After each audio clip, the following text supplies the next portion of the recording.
Each tiny pollen grain contains two nuclei. One nucleus is called the generative nucleus and will divide to produce two male sperm nuclei. The other nucleus is called the tube nucleus. The receptive stigma chemically switches on the pollen grain, which begins to generate a long tube with its own nucleus. It is important that this happens because the male gametes have to reach the ovules, which may be a considerable distance from the tip of the stigma. The pollen tube grows down into the tissues of the stigma and down the length of the style. The tube eventually penetrates the ovule by passing through a small hole called the micropyle. At the micropyle end of the ovule, there is an egg cell nucleus flanked by two other nuclei. At the other end of the ovule are three nuclei left over from previous meiotic divisions.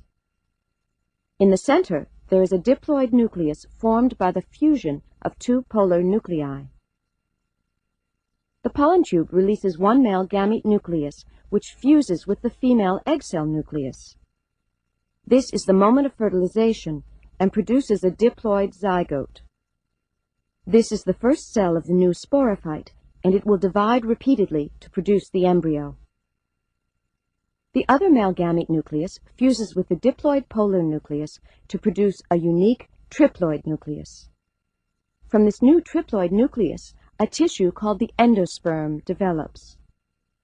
It is in the endosperm tissue of wheat, barley, corn, oats, and rice that most of the seed's food reserves are stored.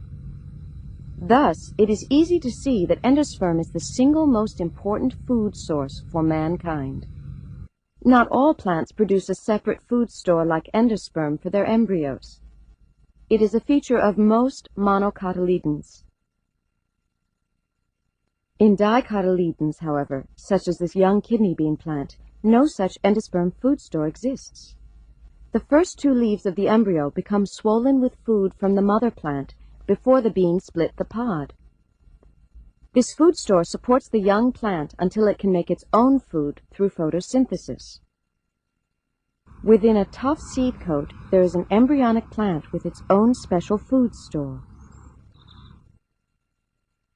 When a seed is ready to germinate, it takes in water and metabolic activity begins. Food stores, which mostly consist of starch, are mobilized by enzymes produced by the embryo.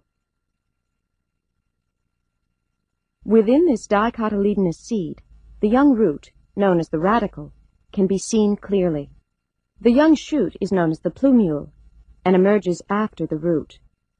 On some monocotyledons, the plumule is protected by a coleoptile.